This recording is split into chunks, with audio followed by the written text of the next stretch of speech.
이겼는데 왜 이렇게 비참하죠? 법정에서 모든 걸 끝낸 날, 그는 그렇게 중얼거렸다. 이혼, 위자료, 재산 분할, 모든 게 그의 손에 들어왔지만 마음은 텅 비어 있었다. 누구보다 정의로웠던 그가 이제는 가장 외로운 사람이 되어 있었다. 나는 한도윤이다. 서울에서 세무법인에 다니며 이제 48대를 살았다. 사람들은 내 삶을 안정이라 부른다. 단정한 직장, 조용한 가정, 웃는 아내, 모두가 부러워하던 모양 같지만 이야기는 그렇게 단순하지 않다. 이 글을 쓰는 이유는 변명도 아니고 누군가를 비난하려는 것도 아니다. 그저 숨기지 않고 내가 본 것, 느낀 것을 있는 그대로 남기려 한다. 사람이 어떤 순간을 겪으면 그 전과 후로 평생이 갈린다는데 아마 그 경계선이 내게도 온 것 같다. 지연과 나는 결혼한 20에 가까이 됐다. 아이는 없었다. 서로의 탓을 하지 않으려 했지만 어느 틈엔가 우린 부족한 부부라는 그림자가 집안 곳곳에 깔려 있었다. 나는 일을 더했고 그녀는 학원에서 밤늦게까지 수업을 했다. 그렇게 세월이 지나며 서로의 하루를 묻지 않게 됐다. 지연은 활달한 사람이었다. 밝은 웃음으로 사람을 감싸는 힘이 있었다. 나는 그 모습이 좋았다. 내가 갖지 못한 온기를 그녀는 가졌다. 하지만 그 에너지는 언제부턴가 나에게 향하지 않았다. 언제부터였을까? 그녀의 귀가 시간이 조금씩 늦어지기 시작했다. 오늘 야자 보충이 있어. 처음엔 그저 그랬다. 하루 이틀이던 것이 일주일에 2~3번으로 늘어났다. 귀가하면 말이 짧아졌다. 샤워실로 바로 들어가 물이 떨어지는 소리만 남았다. 나는 TV를 켜고 있었지만 화면은 눈에 들어오지 않았다. 의심은 조용히 깃드는 법이다. 이유 없는 웃음, 향기 바뀐 향수, 휴대폰을 뒤집어 놓는 습관. 작은 조각들이 하나씩 겹쳐 모양을 잃었다. 그날 저녁 그녀가 샤워하러 들어간 사이였다. 거실 소파 옆에 휴대폰이 놓여 있었다. 무심히 지나치려던 순간 화면이 빛났다. 드라는 이니셜, 그리고 미리 보기 한 줄. 오늘 정말 좋았어. 다음에 또 보자. 그 짧은 문장이 내 세상을 멈추어 세웠다. 심장이 쿵 하고 떨어졌다. 손끝이 떨렸다. 휴대폰을 집어들까 망설였다. 하지만 그럴 용기가 없었다. 아니, 두려웠다. 만약 내 생각이 맞다면 지금까지 쌓아온 모든 시간이 거짓이 될 테니까. 그날 이후 나는 지연을 관찰했다. 언제 웃는지, 누구에게 메시지를 보내는지, 귀가 시간이 얼마나 늦어지는지 패턴이 보였다. 그녀는 늘 전화기를 뒤집어 놓았고 향수는 달콤한 과일향으로 바뀌어 있었다. 예전엔 은은한 비누향이었는데 나는 모른 척하려 했지만 그럴 수 없었다. 의심은 이미 내 속을 갉아먹고 있었다. 그날 밤 불을 끄고도 잠들 수 없었다. 천장의 그림자가 물결처럼 흘렀다. 혹시 내가 오해하는 걸까? 스스로를 달래려 했지만 가슴 속에서는 작은 파열음이 계속 들렸다. 그 소리가 내 인생의 금이 시작된 소리였다. 향기가 달라졌다. 예전엔 비누처럼 깨끗한 플로럴 향이었는데 어느 날부턴가 진하고 묘하게 끌리는 냄새로 바뀌었다. 화장대 위엔 새 향수병이 놓여 있었고 출근길 거울 앞에 서 있는 시간도 길어졌다. 그녀는 이제 하루를 준비하는 게 아니라 누군가를 만나기 위해 자신을 연출하는 사람처럼 보였다. 그때 알았다. 아내에게 다른 사람이 생겼다는 걸. 하지만 그걸 어떻게 말할 수 있을까? 혹시 바람 피우는 거야? 그 한마디가 내 입술 끝까지 올라왔다가 가라앉았다. 만약 내가 오해라면 그 한 문장으로 우리는 돌이킬 수 없을 만큼 부서질 테니까. 나는 침묵을 택했다. 그 침묵이 내 자존심의 마지막 방어선이었다. 밤마다 잠이 오지 않았다. 옆에서 들리는 숨소리가 낯설었다. 한때 그 숨결이 내 안식이었는데 이제는 칼날 같았다. 이 사람이 나를 배신한 걸까? 아니면 내가 예민해진 걸까? 그 질문이 머릿속에서 떠나질 않았다. 결정적인 밤은 뜻밖의 찾아왔다. 회계감사 시즌이 막 끝나던 날이었다. 퇴근 후 동료들과 가볍게 술을 한잔하고 지하철로 귀가하던 길. 집 근처에서 택시를 잡았다. 창밖으로 스쳐가는 불빛 속에서 시간은 밤 9시 반쯤이었다. 신호등에 걸린 택시가 멈추는 순간 인도 위 두 사람의 모습이 눈에 들어왔다. 여자의 뒷모습이 낯익었다. 걸음걸이, 머리 모양, 코트의 색까지 틀림없었다. 지연이었다. 그녀 옆엔 모르는 남자가 있었다. 키가 크고 정장을 입고 자신감 넘치는 몸짓으로 그녀의 허리에 손을 올렸다. 그녀는 그 손을 피하지 않았다. 오히려 몸을 기울이며 웃고 있었다. 그 웃음이 내 가슴을 찢었다. 숨이 막혔다. 택시기사가 물었다. 손님, 괜찮으세요? 괜찮습니다. 나는 짧게 대답했다. 창밖을 등졌다. 더는 볼 수가 없었다. 집에 도착하고도 한참 현관 앞에 서 있었다. 문을 열면 뭔가 무너질 것 같았다. 결국 들어갔지만 집은 조용했다. 아직 돌아오지 않은 그녀의 자리가 차가웠다. 나는 담배를 꺼냈다. 집에서는 절대 피우지 않았지만 그날은 예외였다. 연기가 천천히 천장을 스칠 때마다 내 마음속에도 그 울음이 번졌다. 1시간이 지나 현관문이 열렸다. 여보, 왔어? 밝은 목소리였다. 나는 고개만 끄덕였다. 응, 일찍 왔네. 그녀는 평소처럼 샤워실로 들어갔다. 물소리가 시작되자 다시 담배를 물었다. 그날 밤 나는 한 개비씩 연기를 피워 올리며 새벽을 맞았다. 그 어떤 생각도 정리되지 않았다. 확신이 들었는데도 현실로 인정하기엔 너무 아팠다. 다음 날 아침 출근 대신 컴퓨터를 켰다. 배우자 외도 증거, 상간자 소송 방법, 불륜 대응. 검색창에 단어를 던질 때마다 손끝이 얼었다. 그중 한 사이트가 눈에 들어왔다. 가정 전문 변호사 사무소. 나는 즉시 상담 예약을 눌렀다. 그날 오후 2시 시내 중심가의 작은 사무실 문을 열었다. 한 줄기 찬 공기가 내 얼굴을 스쳤다. 내가 이 자리에 서게 될 줄은 몰랐다. 서류를 움켜쥔 손이 떨렸다. 내가 범죄자도 아닌데 왜 이렇게 죄책감이 드는 걸까? 상담실 안엔 40대 중반쯤 되어 보이는 여변호사가 앉아 있었다. 어서 오세요. 어떤 일로 오셨나요? 그녀의 목소리가 정중했지만 내 귀엔 멀게 들렸다. 나는 잠시 숨을 고르고 말했다. 아내가 누군가를 만나는 것 같습니다. 그 말이 입 밖으로 나오는 순간 내 안의 마지막 희망이 무너졌다. 무슨 일로 오셨나요? 여변호사의 첫 마디였다. 나는 한참을 망설였다. 입 안이 바짝 말랐다. 제 아내가 다른 남자를 만나고 있습니다. 어제 직접 봤어요. 그 말을 내뱉는 순간 스스로의 목소리가 낯설게 들렸다. 변호사는 고개를 끄덕이며 조용히 메모를 했다.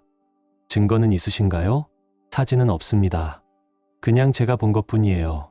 그녀는 펜을 멈추지 않은 채 말했다. 확실한 증거가 필요합니다. 상간자 소송은 두 사람의 관계를 입증해야 하거든요. 문자나 사진, 영상, 통화 기록이라도 있으면 좋습니다. 그녀의 말은 차갑지 않았지만 내 마음을 얼렸다. 증거. 사랑을 증명하던 사람이 이제는 배신을 증명해야 하는 처지가 되었다. 나는 어떻게 해야 할지 몰랐다. 휴대폰을 뒤져야 할까? 탐정을 써야 할까? 하지만 그 모든 방법이 더러운 일처럼 느껴졌다. 그럼에도 진실을 보지 않으면 미쳐버릴 것 같았다. 그날 밤부터 나는 움직였다. 지연이 늦는 날이면 나도 야근이라 거짓말을 하고 먼저 집을 나섰다. 차가운 골목에서 불 꺼진 거리의 그림자 속에서 나는 아내를 기다렸다. 사흘째 되던 날이었다. 저녁 7시 반, 그녀가 누군가를 기다리듯 카페 앞에 서 있었다. 조명이 유리창에 반사되어 그녀의 얼굴을 반쯤 가렸다. 잠시 후 낯선 남자가 다가왔다. 둘은 아무 말 없이 들어갔다. 나는 건너편 길가에서 핸드폰을 들어 사진을 찍었다. 흐릿한 화면 속 두 사람의 실루엣이 내 눈에 새겨졌다. 1시간쯤 후 그들이 나왔다. 남자가 먼저 문을 열고 그녀의 손을 자연스럽게 잡았다. 그녀는 그 손을 뿌리치지 않았다. 그 한 장면이면 충분했다. 나는 그 순간 셔터를 눌렀다. 찰칵. 그 소리가 내 가슴을 갈랐다. 집으로 돌아온 나는 사진을 컴퓨터로 옮겼다. 손가락이 떨려서 파일 이름을 제대로 입력할 수도 없었다. 증거라는 단어만 입력하고 저장을 눌렀다. 다음 날 아침 변호사에게 사진을 보냈다. 그녀는 잠시 화면을 본 뒤 말했다. 이 정도면 됩니다. 이제 남자의 신원을 알아야겠네요. 나는 다시 거리로 나섰다. 남자의 얼굴, 차, 행동, 모든 걸 기록했다. 며칠 뒤 그가 타고 가는 차량 번호를 확인했다. 그 번호를 들고 예전에 보험회사에 다니던 친구에게 전화를 걸었다. 이거 좀 확인해 줄 수 있냐? 잠시 망설이던 친구가 답했다. 그건 위험한데 너 정말 괜찮겠어? 나한텐 이게 마지막이야. 하루 뒤 메시지가 왔다. 차주 최강서 50세 서울 강남지점장. 이름을 보는 순간 내 안의 모든 혈관이 식었다. 그는 유부남이었다. 결혼한 남자. 결국 내 아내와 같은 죄를 짓는 또 다른 배우자였다. 이상하게도 그 사실을 알고 나자 분노보다 냉기가 먼저 돌았다. 저 남자에게도 가족이 있겠지. 나처럼 모르는 척 웃고 있는 사람. 그 생각이 머리를 스쳤다. 나는 결심했다. 이제는 싸워야 할 때였다. 도망치는 대신 진실을 정면으로 마주할 시간이었다. 그 남자의 집 주소를 알아내어 찾아가기로 했다. 며칠 뒤 강남의 한 아파트 단지 앞에 섰다. 하늘은 흐렸고 공기엔 먼지 냄새가 섞여 있었다. 남자가 출근한 시간에 맞춰 초인종을 눌렀다. 잠시 후 안쪽에서 여자 목소리가 들렸다. 누구세요? 안녕하세요. 최강석 씨 댁 맞나요? 잠시 드릴 말씀이 있습니다. 문이 열렸다. 38, 아니 40쯤 되어 보이는 여자가 조심스레 나왔다. 단정했지만 눈가에는 피로가 스며 있었다. 무슨 일이신가요? 나는 명함을 꺼내 내밀었다. 한도윤입니다. 제 아내가 남편분과 부적절한 관계에 있는 것 같습니다. 순간 그녀의 얼굴이 굳었다. 한 줄에 숨이 막히는 듯한 침묵이 흐르고 그녀의 입술이 아주 작게 떨렸다. 거실에 마주 앉았을 때 이미 알 수 있었다.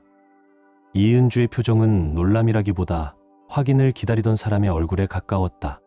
들어오세요. 그녀가 문을 열며 말했다. 집 안은 조용했고 정리된 거실에는 커피 향만 은근히 떠 있었다. 컵이 내 앞에 놓이고 그녀는 내 맞은편에 앉아 길게 숨을 내쉬었다. 사실 저도 알고 있었어요. 떨리는 목소리였다. 몇 달 전부터 이상했거든요. 남편이 늦게 들어오고 휴대폰을 항상 뒤집어 놓고 향수 냄새도 달라졌어요. 그래도 확실한 건 없으니까 그냥 제가 모르는 척하고 있었죠. 말을 잇는 동안 그녀의 눈가에 물기가 차올랐다. 나는 가방에서 사진 몇 장을 꺼내 테이블 위에 올려두었다. 이게 제가 본 겁니다. 제 아내와 남편분이 같이 있는 모습입니다. 이은주는 사진을 집어들었다. 손이 살짝 흔들렸다. 화면을 한참 들여다보던 그녀는 마치 손에서 힘이 빠진 사람처럼 휴대폰을 내려놓았다. 잠시 아무 말도 하지 못하더니 끝내 울음을 터뜨렸다. 나는 섣불리 위로할 말을 찾지 않았다. 괜히 건넨 한마디가 오히려 상처를 더 깊게 만들 것 같았다. 그저 커피가 식어가는 소리와 그녀의 흐느낌을 함께 견뎠다. 한참 후에야 그녀가 눈가를 닦으며 물었다. 어떻게 하실 생각이세요? 법적으로 갈 생각입니다. 이혼하고 그 남자에게도 책임을 묻게요. 그녀는 조용히 고개를 끄덕였다. 저도 같이 하고 싶어요. 이제는 더는 못 참겠어요. 제가 얼마나 바보처럼 기다렸는지 아세요. 언젠가는 정신 차리겠지. 한 번쯤은 실수할 수 있지. 그렇게 스스로를 속였는데 이건 실수가 아니잖아요. 그냥 배신이죠. 그 말에 나는 깊이 공감했다. 우리 둘은 그날 오후 내내 이야기했다. 각자의 결혼 생활, 언제부터 금이 갔는지, 어디까지 참아봤는지, 그리고 앞으로 어떻게 싸울지 하나씩 정리했다. 이은주는 생각보다 강한 사람이었다. 눈물을 멈추고 나서 그녀는 또렷한 눈빛으로 말했다. 당신 아내도 제 남편도 여기서 끝까지 가야 해요. 법정에서 분명히 값치르게 해야죠. 그 순간 나는 확신했다. 이 사람과라면 끝까지 갈 수 있겠다고. 우리는 각자 변호사를 통해 증거를 더 모으기로 했다. 문자, 메신저 기록, 카드 사용 내역 함께 있었던 날짜와 시간. 모을 수 있는 건 전부 모으자고 약속했다. 그날 이후 우리는 자주 연락했다. 소송 준비 상황을 공유했고 새로운 증거가 나오면 바로 알렸다. 서로의 이름을 부르는 호칭보다 오늘은 여기까지 했어요라는 보고가 더 익숙해질 만큼 우리는 전쟁을 앞둔 동지가 되어 있었다. 실제로 그것은 싸움이었다. 빼앗긴 삶을 되찾기 위한 싸움. 드디어 소장을 접수하는 날이 왔다. 나는 서지연과 최강석을 상대로 이혼 소송과 위자료 청구를 동시에 진행했다. 이은주 역시 남편과 내 아내를 상대로 같은 절차를 밟았다. 법원에 제출한 서류는 두툼했다. 사진과 캡처화면, 서로 주고받은 메시지, 함께 결제한 기록들. 게다가 어느 날 이은주는 남편이 잠들어 있을 때 켜져 있던 태블릿에서 두 사람의 대화를 발견했다. 그 기록들이 추가되자 서류 더미는 더 무거워졌다. 그들이 서로를 부르던 이름, 다음 만남을 약속하는 문장들. 한 줄 한 줄이 역겨웠다. 언제 어디서 만날지, 어떤 거짓말을 하고 집을 나설지, 그 모든 계획이 문자 속에 적혀 있었다. 사랑이라는 단어가 이렇게 더러워질 수 있다는 걸 그때 처음 알았다. 소장이 접수되고 일주일쯤 지났을 때 서지연에게서 전화가 걸려왔다. 목소리는 이미 떨리고 있었다. 여보, 이게 뭐야?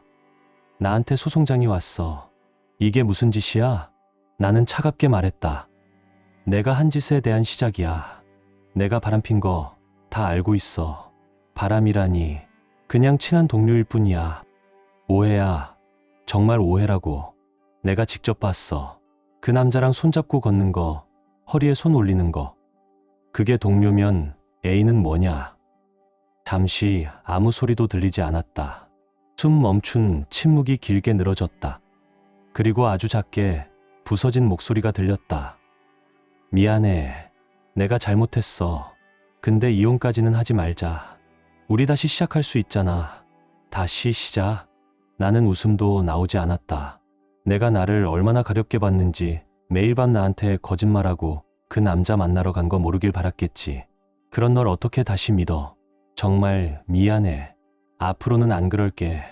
제발 소송만은 취하해줘. 대답 대신 나는 통화를 끊었다. 더 이상 할 말이 없었다. 그리고 그 침묵이 우리가 끝났다는 첫 번째 확실한 증거였다. 더 이상 아내와는 대화하고 싶지 않았다. 아니, 대화라는 것 자체가 아무 의미도 없었다. 이미 모든 게 무너졌으니까. 그리고 마침내 첫 재판 날이 다가왔다. 법정 안은 싸늘했다. 서지연은 고개를 숙이고 앉아 있었고 그 옆엔 최강석이 변호사와 함께 있었다. 맞은편에는 이은주가 있었다. 한 법정 안에 서로의 인생을 무너뜨린 네 사람이 나란히 앉아 있었다. 아이러니였다. 우리가 한때 믿었던 가정이라는 단어가 이렇게 한 공간에서 증거로 변했다는 게. 재판이 시작됐다. 판사는 증거 서류들을 넘겨보며 고개를 끄덕였다. 사진, 문자, 통화 기록, 일정표. 모든 게 명확했다. 서지연 쪽 변호사가 억지로 말했다. 두 사람은 단순한 친구 관계일 수도 있습니다. 하지만 제출된 메시지 내용은 그런 말을 무력화시켰다. 그 문장들은 너무 노골적이었고 숨김이 없었다. 최강석은 변명조차 하지 않았다. 그저 고개를 숙인 채 아무 말도 없었다. 반면 서지연은 계속 울먹였다. 죄송합니다. 제가 잘못했어요. 정말 잘못했어요. 그녀의 목소리는 공허했다. 눈물조차 연극 같았다. 나는 아무 감정도 느껴지지 않았다. 두 번의 추가 심리가 더 이어졌다. 그리고 두 번째 재판에서 아내의 태도가 바뀌었다. 그녀는 돌연 화를 냈다. 내가 뭘 그렇게 잘못했는데? 당신이 나한테 관심이라도 있었어? 맨날 일만 하고 집에 와선 책만 보잖아. 나도 사람인데 외로웠다고. 나는 잠시 침묵했다. 그 후 차분하게 대답했다. 외로웠다면 말했어야지. 그게 다른 남자를 만날 이유는 아니야. 그리고 나도 널 외면한 적 없어. 당신이 먼저 등을 돌렸잖아. 법정 안의 공기가 얼어붙었다. 그녀는 입술을 깨물었고 판사는 조용히 결론을 내렸다. 며칠 후 판결이 나왔다. 법원은 내 손을 들어줬다. 이혼이 확정됐고 최강석에게는 위자료 3천만 원이 선고됐다. 이은주 쪽도 마찬가지였다. 모든 법적 절차가 끝났다. 법정을 나오는 길, 등 뒤에서 서지연의 목소리가 들렸다. 후회할 거야. 당신도 혼자 외롭게 살게 될 거야. 나는 뒤돌아보지 않았다. 그녀의 목소리는 이제 내 인생과 아무 상관이 없었다. 문 밖에는 이은주가 서 있었다. 비가가 그친 거리 위에서 그녀는 조용히 미소 지었다. 이겼네요. 네, 이겼어요. 그런데 왜 이렇게 속이 쓰리죠? 저도요. 법적으로는 이겼는데 마음은 다 지킨 것 같아요. 우리는 근처 카페에 들어가 따뜻한 커피를 마셨다. 며칠 만에 긴장이 풀린 얼굴로 서로를 바라봤다. 이상했다. 이겼는데 아무것도 얻은 게 없었다. 오히려 모든 게 텅 비었다. 그 후로 며칠 소문이 돌기 시작했다. 서지연이 다니던 중학교에선 이미 일이 퍼져 있었다. 교사가 유부남과 불륜. 그 한 줄이 그녀의 인생을 삼켜버렸다. 결국 그녀는 사직서를 냈다. 학교를 떠났고 도시를 떠났다. 며칠이 지나도 나는 허전함을 떨칠 수 없었다. 아침에 출근하고 일하고 퇴근한다.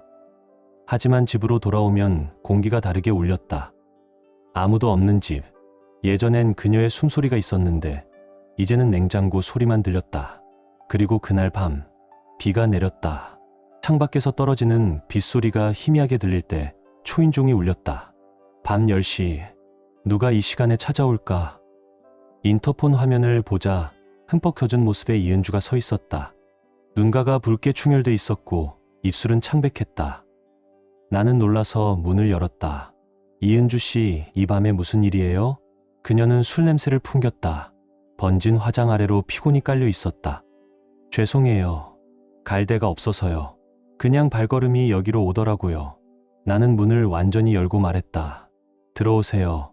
비 맞으면 감기 걸려요. 그녀는 말없이 들어와 소파에 털썩 앉았다. 나는 수건을 건네고 따뜻한 차를 끓였다. 그녀는 차를 두 손으로 감싸 쥔 채 한참 말을 하지 않았다. 무슨 일 있었어요? 오늘 이혼 서류에 도장 찍었어요. 이제 정말 끝났네요. 나는 고개를 끄덕였다. 그래서 힘드신 거예요? 힘들다기보단 그냥 허무해요. 그녀의 말은 낮았지만 그 안엔 깊은 구멍이 있었다. 모든 걸 끝냈는데도 아직 아무것도 끝나지 않은 사람의 목소리였다. 이길 줄 알았어요. 이은주가 조용히 말했다. 법적으로도 이겼고 위자료도 받았고 근데 이상하게 너무 비참해요. 이게 뭔가 싶어요. 제가 원했던 게 이런 거였나요? 그녀의 목소리는 떨렸고 눈물 한 줄이 뺨을 따라 흘렀다. 나는 휴지를 건네며 조용히 말했다. 저도 비슷해요. 겉으론 이겼지만 마음은 계속 무너지는 것 같아요. 이은주는 고개를 끄덕였다. 맞아요. 우리 둘 다 이겼지만 동시에 진 거예요. 사랑도, 결혼도, 믿음도 다 잃었잖아요. 그 말이 뼈처럼 박혔다. 나는 아무 말도 하지 못했다. 그녀가 옳았다. 법정에서는 이겼지만 인생에서는 진 것이나 다름없었다. 그녀는 물컵을 들어 한 모금 삼켰다. 그 손끝이 미세하게 떨렸다. 한도윤 씨, 당신도 이혼했고 저도 이혼했네요. 우리 둘 다 버려졌어요. 우리가 사랑했던 사람들한테요. 그 말을 듣는 순간 가슴이 먹먹해졌다. 그녀의 표정에는 절망이 아니라 공허가 있었다. 모든 걸 다 내놓은 사람의 얼굴. 버려진 게 아니에요. 나는 조용히 말했다. 우리가 선택한 거예요. 더 이상 그들과 함께할 수 없다고 판단한 거죠. 그녀는 쓴웃음을 지었다. 그래도 외롭잖아요. 이제 집에 가면 아무도 없어요. 밥 먹을 때도 혼자, 잠잘 때도 혼자. 이게 내가 원했던 삶인가 싶어요. 눈물이 또 흘렀다. 나는 그 눈물을 말없이 지켜봤다. 위로해주고 싶었지만 같은 상처를 가진 사람에게는 어떤 말도 위로가 되지 않는다. 그날 밤 우리는 새벽 2시까지 이야기했다. 결혼의 시작부터 끝, 배신의 순간, 재판의 긴장, 그리고 앞으로의 공허까지 한 사람의 삶이 무너지는 과정을 둘 다 겪었기에 말 한마디가 깊게 스며들었다. 사람들은 피해자에게 더 가혹해요. 이은주가 낮은 목소리로 말했다. 회사에서도 수군거리고 친구들도 하나씩 연락이 끊겼어요. 마치 제가 잘못해서 남편이 바람핀 것처럼요. 당신이 부족해서 그런 거 아니야? 남편한테 좀 더 신경 썼어야지. 그런 말 들으면 정말 미칠 것 같아요. 나는 천천히 고개를 끄덕였다. 저도 똑같아요.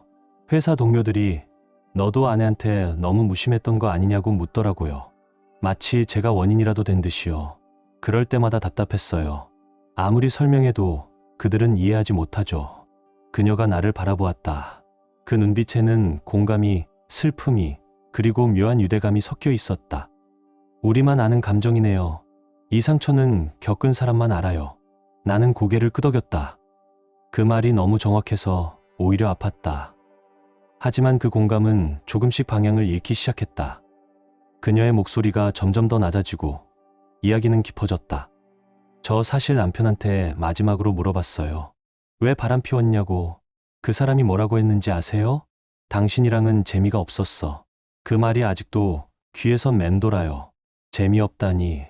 내가 그 사람 위해 얼마나 많은 걸 포기했는데. 그녀는 눈물을 닦았다. 원래 저는 커리어 우먼이었어요. 디자이너로 잘 나갔죠. 근데 결혼하고 나서 남편이 아이 원해서 일을 줄였어요. 결국 아이도 없었고 일도 잃었어요. 그렇게 몇 년을 남편 뒷바라지하며 살았는데 결국 버림받았네요. 재미없다는 이유로. 나는 조용히 들었다. 그녀의 말이 내 마음속 과거를 건드렸다. 저도 비슷해요. 아내 위해 일 줄였고 주말마다 그녀가 가고 싶다는 곳에 데려갔어요. 그런데 결국 다른 남자를 선택했죠. 그녀는 고개를 떨구었다. 나는 덧붙였다. 우리 잘못 아니에요. 그들이 잘못한 거예요. 우리가 부족해서가 아니라 그들이 욕심이 많았던 거죠. 그녀가 내 시선을 올려다봤다. 정말 그렇게 생각하세요? 가끔은 제가 더 예뻤다면, 더 흥미로운 사람이었다면 남편이 안 떠났을까 싶어요. 아니에요. 그건 변명이에요. 진짜 이유는 그들이 책임이 없었던 거예요. 결혼이라는 약속을 끝까지 지킬 마음이 없었던 거죠. 그녀는 한동안 나를 바라보다가 아주 작게 말했다. 당신 같은 사람이었으면 좋았을 텐데. 제 남편이요. 공기가 묘하게 변했다. 나는 숨을 멈췄다. 대답할 말을 찾지 못했다. 이은주도 스스로 한 말을 깨달은 듯 당황한 표정을 지었다. 죄송해요. 술을 너무 마셔서 이상한 소리 한 것 같네요. 아니에요. 괜찮아요. 하지만 괜찮지 않았다. 그 한마디가 내 마음에 파문을 일으켰다. 나는 문득 그녀를 다시 보았다. 같은 상처를 가진 동료가 아니라 한 사람의 여자로. 그녀도 나를 보고 있었다. 짧은 순간이었지만 서로의 눈빛이 붙잡혔다. 시간이 멈춘 듯 했다. 잠시 후 그녀가 먼저 시선을 거두었다. 이만 가봐야겠어요. 너무 늦었네요. 지금 나가시면 위험해요. 비도 오고 택시도 잘 안 잡히는 시간인데. 괜찮아요. 대리 불렀어요. 그녀는 자리에서 일어나 가방을 챙겼다. 나는 현관까지 함께 갔다. 문 앞에서 그녀가 돌아봤다. 오늘 정말 고마웠어요. 이야기 들어줘서요. 많이 위로받았어요. 저도 좋았어요. 그녀가 미소 지었다. 그리고 문이 닫히는 순간 공기 속에 남은 건 빗소리와 함께 흩어진 향수 냄새뿐이었다. 혼자 있으면 계속 생각만 하게 되는데 오늘은 좀 덜 외로웠어요. 이은주가 미소 지었다. 그 미소에는 고마움과 슬픔이 섞여 있었다. 그리고 조용히 말했다. 우리 같은 상처 가진 사람끼리니까 서로 이해할 수 있었던 거겠죠. 근데 조심해야 할 것 같아요. 이 공감이 다른 감정으로 변할 수도 있으니까요. 그 말의 의미를 나는 잘 알고 있었다. 우리는 둘 다 상처받은 사람들이었다. 그 상처가 서로를 끌어당길 수 있다는 걸 알고 있었다. 하지만 그것은 위험했다. 우리가 증오했던 사람들의 잘못을 반복하게 될 수도 있었으니까. 맞아요. 조심해야죠. 나는 짧게 대답했다. 이은주는 고개를 끄덕이고는 엘리베이터로 향했다. 문이 닫히기 직전. 우리는 마지막으로 눈을 마주쳤다. 그 눈빛에 담긴 감정이 무엇이었는지 굳이 말로 확인하지 않기로 했다. 문이 닫히자 거실에 남은 건 내 숨소리뿐이었다. 나는 깊은 한숨을 내쉬었다. 머릿속이 복잡했다. 이은주에게 느낀 감정이 단순한 동정심인지 아니면 그 이상의 무언가인지 나조차 확신할 수 없었다. 단 하나는 분명했다. 선을 넘어서는 안 된다는 것. 우리를 배신한 사람들과 같은 존재가 되어서는 안 됐다. 그날 밤 나는 잠을 이루지 못했다. 그녀의 얼굴이 계속 떠올랐다. 슬픈 눈빛, 쓸쓸한 미소, 차가운 커피잔에 비친 표정. 그 모든 장면이 머릿속에서 지워지지 않았다. 다음 날 아침 평소보다 일찍 일어났다. 밤새 거의 잠을 못 잤지만 더는 침대에 누워 있을 수 없었다. 커피를 내려 마시며 창밖을 바라봤다. 어젯밤의 비는 그쳤고 창문 밖 하늘은 이상할 만큼 맑았다. 휴대폰을 확인했다. 이은주에게서 메시지가 와 있었다. 어젯밤에는 정말 죄송했습니다.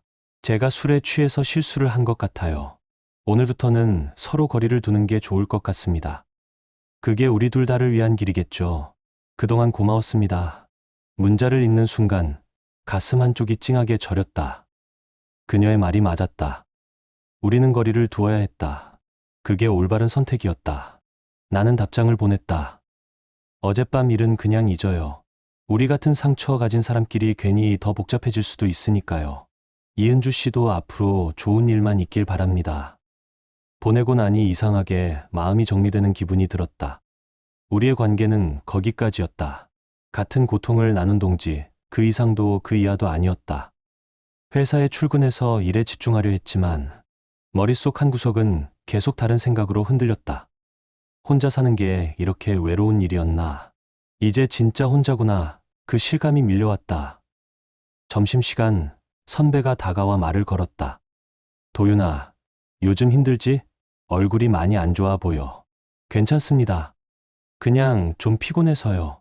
이혼 소송 끝났다며 결과는 제가 이겼습니다. 이혼도 확정되고 위자료도 받았어요. 그래, 잘했다. 그런 사람이랑은 헤어지는 게 맞지. 근데 앞으로 어떻게 할 거야? 새로 만날 생각은 없고. 아직은요. 그냥 혼자 좀 정리하고 싶어요. 그래, 서두를 필요 없지. 천천히 회복하면 돼. 나는 고개를 끄덕였지만 마음 한켠이 공허했다. 회복이라는 말이 너무 멀게 느껴졌다. 상처는 이미 깊게 패여 있었고 아무리 시간이 지나도 흔적은 남을 것 같았다. 그날 저녁 집으로 돌아와 혼자 라면을 끓였다. 김이 오르는 냄비 앞에서 잠시 멍하니 섰다. 예전엔 아내가 식탁에 밥을 차려두었는데 이제는 모든 걸 혼자 해야 했다. 설거지도 빨래도 청소도. 그때 문득 이은주 생각이 났다. 그녀도 지금 어딘가에서 혼자 라면을 끓이며 이 밤을 버티고 있을까? 나처럼 쓸쓸하게 휴대폰을 들었다가 다시 내려놨다. 연락하면 안 됐다. 우리는 이미 선을 그었다. 그게 서로를 위한 마지막 예의였다. 며칠이 그렇게 흘렀다. 일상은 계속됐다. 출근하고, 일하고, 퇴근하고, 다시 집으로 돌아오는 날들이 이어졌다. 반복되는 하루에 몸은 익어갔지만 마음은 점점 더 비어갔다. 어느 날 우편함에 두툼한 봉투 하나가 꽂혀 있었다. 법원에서 온 최종 판결문이었다. 이혼, 위자료, 재산 분할, 모든 절차가 끝났다는 통보였다. 봉투를 열어 판결문을 책상 위에 올려두고 한참을 바라봤다. 이게 내가 바라던 결과였다. 아내와 완전히 끝을 내고 법적으로 책임을 묻는 것. 원하던 대로 다 이루어졌다. 그런데도 이상하게 가슴이 허전했다. 문서를 손가락으로 짚어 내려가면서 생각했다. 이겼는데 왜 진 것 같을까? 책상 서랍을 열었다. 안에는 오래전 사진들이 들어 있었다. 결혼식장 앞에서 웃고 있는 우리. 여행지에서 서로 어깨를 걸고 있는 모습. 집에서 그냥 웃으며 찍었던 평범한 사진들. 한 장씩 꺼내어 보았다. 사진 속 안에는 환하게 웃고 있었고 내 얼굴도 그 옆에서 꽤 행복해 보였다. 언제부터 이렇게 망가졌을까? 사진들은 과거의 한 장면으로만 남아있을 뿐 지금의 우리와는 아무 상관이 없었다. 나는 사진을 다시 봉투에 넣고 서랍을 닫았다. 이제 과거는 과거 자리에 두기로 했다. 더 이상 붙잡지 않기로 했다. 이은주에게서도 더 이상 연락은 오지 않았다. 나 역시 연락하지 않았다. 우리는 그렇게 서로의 인생에서 조용히 멀어졌다. 그게 옳았다. 선 안에서 끝낸 사람들끼리 거리를 지키는 게 마지막 예의였다. 통장을 확인하면 위자료가 찍혀 있었다. 3천만 원. 숫자로만 보면 적지 않은 돈이었다. 하지만 그 돈이 마음의 상처를 메워줄 수는 없었다. 돈으로는 채워지지 않는 구멍이 있었다. 내게 필요한 건 돈이 아니라 시간이었다. 그리고 다시 시작할 용기였다. 나는 마음속으로 조용히 결심했다. 이제 정말 새 삶을 살겠다고, 과거에 발목 잡히지 않고 앞으로 나아가 보겠다고. 서지현도, 이은주도, 그 누구도 아닌 내 인생을 다시 쌓아 올리겠다고. 몇 달이 흘렀다. 계절이 바뀌고 공기 냄새도 달라졌다. 나는 여전히 회계사로 일했고 일상은 겉보기엔 평범하게 흘러갔다. 이제 아내를 증오하지도 용서하려 애쓰지도 않기로 했다. 그냥 있기로 했다. 완전히 다른 사람처럼 살아가기로 했다. 가끔 이은주 생각이 났다. 그녀도 잘 지내고 있을까? 나처럼 새로운 삶을 시작했을까? 궁금했지만 연락하지 않았다. 우리는 이미 작별을 끝낸 사이였다. 사무실 불을 켜고 야근을 준비했다. 요즘 들어 야근이 잦아졌지만 일하는 게 싫지 않았다. 오히려 숫자에 집중하고 서류를 정리하다 보면 잡생각이 사라졌다. 엉켜있던 마음도 조금씩 정리되는 느낌이었다. 그렇게 또 몇 달이 지나갔다. 나는 점점 혼자 사는 것에 익숙해졌다. 처음처럼 외롭지는 않았다. 오히려 편했다. 내 시간을 내가 쓰고 누구의 눈치도 보지 않아도 되는 삶. 가끔 친구들이 소개팅을 권했다. 이제 슬슬 누굴 만나봐야지. 나는 정중히 거절했다. 아직은 아니라고. 조금만 더 혼자 지내보고 싶다고. 언젠가는 다시 누군가를 만날지도 모른다. 하지만 지금은 아니었다. 어느 주말 혼자 카페 창가 자리에 앉아 커피를 마셨다. 유리창 너머로 연인들이 손을 잡고 걸어가는 모습이 보였다. 예전 같았으면 부러웠겠지만 이제는 그저 하나의 풍경처럼 보였다. 휴대폰을 꺼내 사진첩을 열었다. 아내와 찍었던 사진들은 이미 다 지웠다. 대신 최근에 찍은 사진들이 남아 있었다. 혼자 다녀온 여행 사진, 회사 동료들과 웃으며 찍은 사진, 산책길에 찍은 하늘과 나무들. 사진을 넘기다 보니 내 삶에도 새로운 장면들이 쌓이고 있다는 걸 깨달았다. 아내가 없는 인생, 그래도 분명히 존재하는 내 인생. 그때 비로소 알게 됐다. 내가 진짜 원했던 결말이 무엇이었는지. 아내를 처벌하고 위자료를 받고 법적으로 승리하는 것. 그것만이 답은 아니었다. 진짜 사이다는 내가 다시 일어서는 거였다. 무너지지 않고, 포기하지 않고, 앞으로 걸어가는 것. 아내는 떠났고, 내 인생은 크게 흔들렸다. 그래도 나는 여전히 살아 있었다. 여전히 일하고, 내일을 계획하고 있었다. 그게 내가 할 수 있는 최고의 복수였다. 행복하게 사는 것. 나를 무너뜨리려 했던 사람들 때문에 내 삶까지 버리지 않는 것.